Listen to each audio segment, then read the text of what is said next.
Welcome back to Tales Island.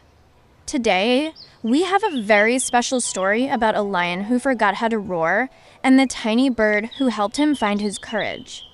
Make sure you stay with us until the very end for a heartwarming lesson, and if you love stories like this, don't forget to subscribe for more tales from our island. In the heart of the green crust forest lived a young lion named Lumo. He was strong, tall, and graceful, yet he had one big problem. Lumo could not roar. The forest expected power from him, but all they heard was silence when he opened his mouth. Only a soft breath escaped like wind slipping through the grass. Other animals whispered as he passed, "How can a lion be silent?" They'd say, "He's supposed to be king." Another would add, "Maybe he's broken." The words stung deeper than thorns. Lumo stopped trying. He hid in the tall grass and avoided everyone, ashamed of what he couldn't do. At night, he'd stare at the moon, wondering why he was born so different. One quiet afternoon, Lumo sat beside the river, watching the water flow without purpose, just like he felt his life was flowing. Then flutter, flutter. A little bird landed gently on his paw.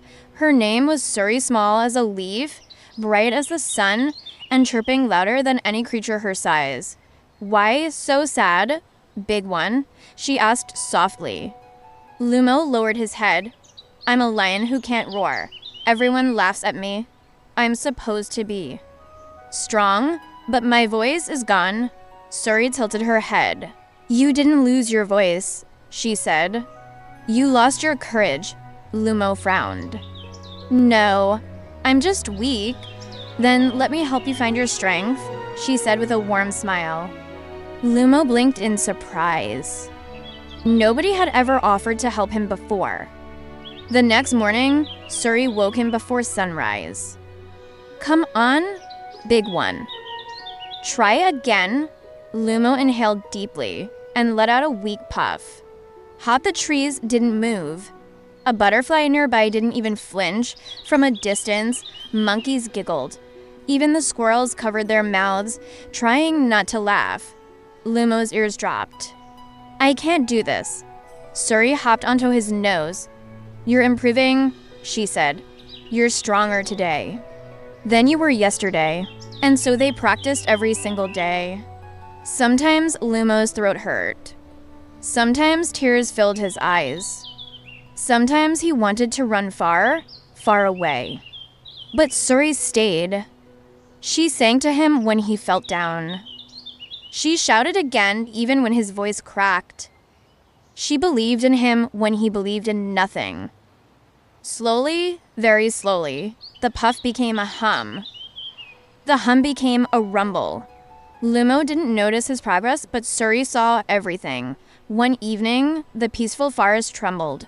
A rogue leopard had entered Green Crest. His eyes glowed with hunger, and he attacked any creature he saw. Birds fled. Deer scattered. Monkeys screamed from the treetops.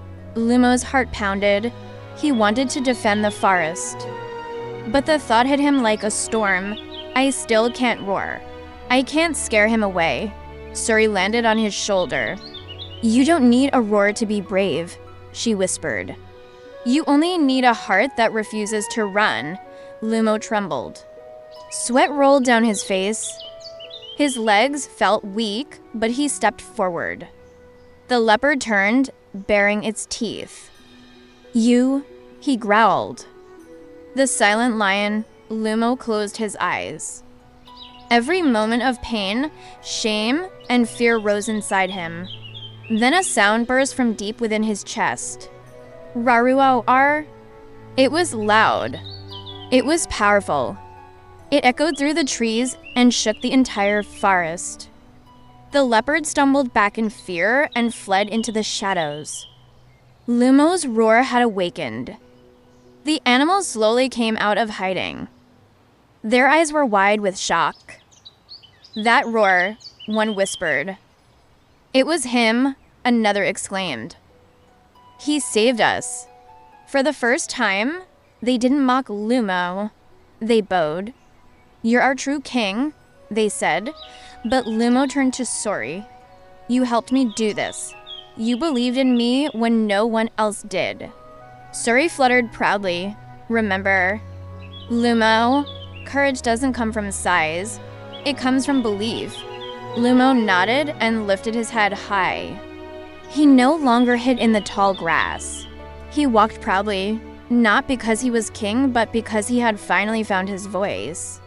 The moral of this story is that even the smallest voice can spark the greatest courage. You may feel weak, different, or broken at times, but your strength is already inside you. All you have to do is believe in yourself. Your roar is just waiting to be heard. Thank you for listening. We hope you enjoyed this tale, and we'll see you again soon on Tales Island.